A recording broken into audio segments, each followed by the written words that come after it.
আসসালামাইকুম। উপবৃত্তি সহায়তা কেন্দ্রে আপনাদেরকে স্বাগত জানাচ্ছি। মাধ্যমিক এবং উচ্চ মাধ্যমিক পর্যায়ে অর্থাৎ স্কুল, কলেজ, মাদ্রাসায় এসএসপি এমআইএস সফটওয়্যারে যারা আবেদন করছেন, যে সকল শিক্ষা প্রতিষ্ঠান শিক্ষার্থীদের তথ্য এন্ট্রি দিচ্ছেন এবং এন্ট্রির ক্ষেত্রে যদি কোনো সমস্যা আপনারা ফেস করে থাকেন, তাহলে আমার এই ভিডিওটি কিন্তু দেখতে পারেন। এসএসপি এমআইএসে প্রথমবার লগ ইন কিংবা ইউজার অ্যাক্টিভেট করার ক্ষেত্রে স্কিমভুক্ত সকল শিক্ষা প্রতিষ্ঠান এবং উপজেলা বা থানা মাধ্যমিক শিক্ষা কর্মকর্তাকে নিম্নোক্ত নির্দেশনাসমূহ অনুসরণ করে নতুন পাসওয়ার্ড তৈরি করে নিতে হবে। মানে এখন আপনি যদি আগের পাসওয়ার্ড দিয়ে ঢোকার সময় না ঢুকতে পারেন, তাহলে কিন্তু আপনি নতুন ইউজার আইডি পাসওয়ার্ড করে নিতে পারেন। এই ক্ষেত্রে আপনাকে নিম্নোক্ত কিছু নির্দেশনা আছে, সেই নির্দেশনাগুলো মেনে নিতে হবে। 1 নম্বরে যেমন আছে এসএসপি এমআইএসের ইউআরএল যেটা আছে http://ssp.pmt.gov.bd/login লগ ইন করবেন। লগ ইন করলে প্রবেশ করুন, একটা স্ক্রিন চলে আসবে। তারপরে আপনি ফরগেট পাসওয়ার্ড দিয়ে দিবেন। ফরগেট পাসওয়ার্ড অপশনটিতে ক্লিক করবেন।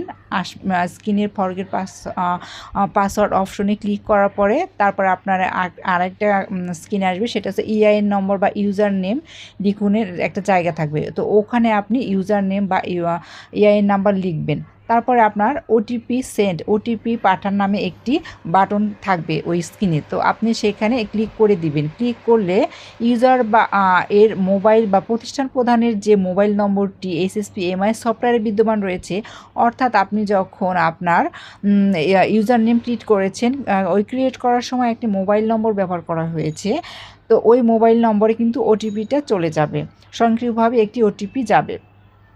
তারপরে ইউজার এর মোবাইলে স্বয়ংক্রিয়ভাবে প্রাপ্ত ওটিপিটি স্ক্রিনে প্রদর্শিত যে বক্সটি আছে, ওটিপি বক্স লিখুন, আপনি সেখানে দিয়ে দিবেন। স্ক্রিনে প্রদর্শিত নির্দেশনা মোতাবেক একটি পাসওয়ার্ড তৈরি করে নতুন পাসওয়ার্ড, মানে আপনার ইচ্ছামতো আপনি একটা পাসওয়ার্ড তৈরি করবেন। তারপরে নিউ পাসওয়ার্ড এবং নিশ্চিত পাসওয়ার্ড বা কনফার্ম পাসওয়ার্ড ওই দ্বিতীয়বারও আবার ওই আগে যে পাসওয়ার্ডটি দিয়েছেন সেই পাসওয়ার্ডটি আবার ওখানে ব্যবহার করতে হবে। তারপরে আপনি রিসেট বাটন থাকবে একটা, ওখানে ক্লিক করলে আপনার পাসওয়ার্ড চলে আসবে। কিন্তু স্ক্রিনে প্রদর্শিত user own password update message okay বাটনে ক্লিক করতে হবে। স্ক্রিনে প্রদর্শিত পেজ এবং নির্ধারিত স্থানে ইআইএন নম্বর বা ইউজার নেম পাসওয়ার্ড বা ক্যাপচা লিখে লগ ইন করুন। আপনি তারপরে লগ ইন করতে পারবেন। লগ ইন বাটনে ক্লিক করলে লগ ইন চলে আসবে। পুনরায় ইউজারের মোবাইল স্বয়ংক্রিয়ভাবে ওটিপি নির্ধারিত স্থানে লিখে ভেরিফিকেশন ওটিপি যাচাই করুন একটা আসবে, ওই যাচাই বাটন আসবে, ওই বাটনে কিন্তু ক্লিক করতে হবে। ওটিপি যাচাই করুন বাটনে ক্লিক করলে এসএসপি এমআইএস সফটওয়্যার ড্যাশবোর্ড প্রদর্শিত হবে। তার মানে তখন আপনি এসএসপি এমআইএস সফটওয়্যারে প্রবেশ করতে পারবেন। তো ইউজার বলতে শিক্ষা প্রতিষ্ঠানের ক্ষেত্রে শিক্ষা প্রতিষ্ঠান প্রধান এবং উপজেলা বা থানা মাধ্যমিক শিক্ষা অফিসের ক্ষেত্রে উপজেলা মাধ্যমিক শিক্ষা অফিসারকে বোঝাবে।